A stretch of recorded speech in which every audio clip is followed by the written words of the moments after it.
మామూలుగా వివాహానికి సంబంధించిన పొంతన వివరాలను తెలియజేస్తా ఉన్నాను. అశ్విని నక్షత్రంలో పుట్టినటువంటి అబ్బాయి ఏ నక్షత్రంలో పుట్టినటువంటి అమ్మాయిని వివాహం చేసుకోవాలి అనే విషయాన్ని ఇప్పుడు వివరిస్తున్నాను. ఒకవేళ అబ్బాయి అశ్విని నక్షత్రంలో పుట్టి ఉంటే అమ్మాయిది కూడా అశ్విని నక్షత్రం అయితే 28 పాయింట్లు పనికి వస్తుంది. భరణి నక్షత్రంలో పుట్టిన అమ్మాయి అయితే 32 పాయింట్లు పనికి వస్తుంది. కృత్తిక 1వ పాదంలో పుట్టిన అమ్మాయి అయితే 27 పాయింట్లు పనికి వస్తుంది. కృత్తిక 2 నుండి 3, 4 పాదాల్లో పుట్టినటువంటి అమ్మాయి 18 పాయింట్లు పనికి వస్తుంది. రోహిణి నక్షత్రంలో పుట్టినటువంటి అమ్మాయి 23 పాయింట్లు పనికి వస్తుంది. మృగశిర 1, 2 పాదాల్లో పుట్టినటువంటి అమ్మాయి అయితే 23 పాయింట్లు వస్తున్నాయి, పనికి వస్తుంది. మృగశిర 3, 4 పాదాలలో పుట్టినటువంటి అమ్మాయికి 27 పాయింట్లు వస్తుంది, కలిసి వస్తుంది. ఆరుద్ర నక్షత్రంలో పుట్టినటువంటి అమ్మాయి అయితే 19 పాయింట్లు వచ్చినప్పటికీ కూడా ఇక్కడ నాడి దోషం ఉంది కాబట్టి పనికి రాదు. అలాగే పునర్వసు 1, 2, 3 పాదాలలో పుట్టినటువంటి అమ్మాయి అయితే 19 పాయింట్లు వచ్చినప్పటికీ కూడా పనికి రాదు. పునర్వసు 4వ పాదంలో పుట్టినటువంటి అమ్మాయికి 21 పాయింట్లు వచ్చినప్పటికీ కూడా నాడీ దోషం అయ్యింది కాబట్టి పనికి రాదు. పుష్యమి నక్షత్రం 30 పాయింట్లు వస్తున్నాయి. సో ఇక్కడ నక్షత్ర భేదంలో పనికి వస్తుంది, అంటే పాద భేదంలో పనికి వస్తుంది. ఉదాహరణ అశ్విని 1, 4, 2, 3, పుష్యమి 1, 2, 3, 4 పాదాలకు పనికి వస్తుంది. ఆశ్లేష నక్షత్రంలో పుట్టినటువంటి అమ్మాయి అయితే 25 పాయింట్లు పనికి వస్తుంది. మఖా నక్షత్రం 19 పాయింట్లు పనికి వస్తుంది. ఉబ్బా నక్షత్రం 25 పాయింట్లు పనికి వస్తుంది. ఉత్తర 1వ పాదము 16 పాయింట్లు వస్తూ ఉన్నాయి. ఇది వర్షదోషము, నాడీ దోషం అయింది కాబట్టి పనికిరాదు. ఉత్తరా నక్షత్రం 2, 3, 4 పాదాలకు 13 పాయింట్లు అయ్యింది. ఇది షష్టాష్టకాలైనాయి, పనికిరాదు. హస్త నక్షత్రము అమ్మాయిదైతే 11 పాయింట్లు వస్తున్నాయి, పనికిరాదు.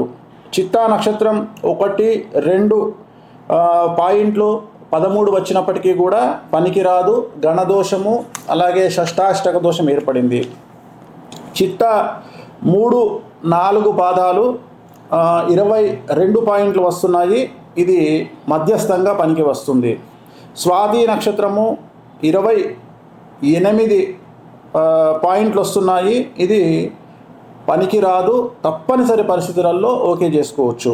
విశాఖ 1, 2, 3 పాదాలు 22 పాయింట్లు వస్తున్నాయి, గణదోషం ఉంది, ఇది కూడా తప్పనిసరి పరిస్థితుల్లో అయితేనే ఓకే చేసుకోవచ్చు.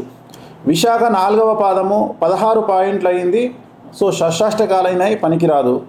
అనురాధ 24 పాయింట్లు అయినాయి, షష్టాష్టకాలైనాయి, పనికిరాదు.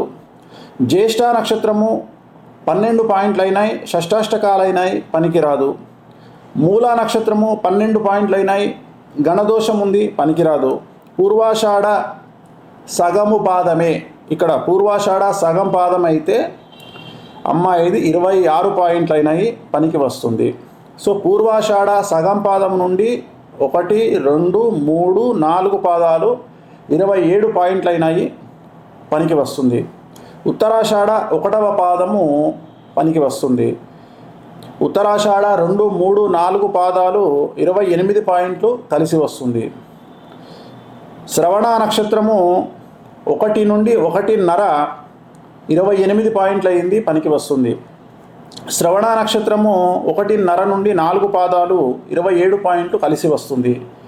ధనిష్ట నక్షత్రము 1, 2 పాదాలు 20 పాయింట్లు అయినాయి, మధ్యస్థంగా ఉంటుంది, తప్పనిసరి పరిస్థితులలో చేసుకోవచ్చు. ధనిష్ట 3, 4 పాదాలు 20 పాయింట్లు అయినాయి, మధ్యస్థంగా ఉంటుంది, చేసుకోవచ్చు. శతభిష నక్షత్రము 15 పాయింట్లు అయినాయి, గణదోషము, నాడీ దోషం ఉంది కాబట్టి పనికిరాదు. పూర్వభాద్ర 1, 2, 3 పాదాలు 18 పాయింట్లు అయినాయి, పనికిరాదు. పూర్వభాద్ర 4వ పాదము 14 పాయింట్లు అయ్యింది, పనికిరాదు. ఉత్తరాభాద్ర 24 పాయింట్లు అయినాయి, మధ్యస్థంగా పనికి వస్తుంది. రేవతి 25 పాయింట్లు అయినాయి, చాలా బాగుంది, పనికి వస్తుంది.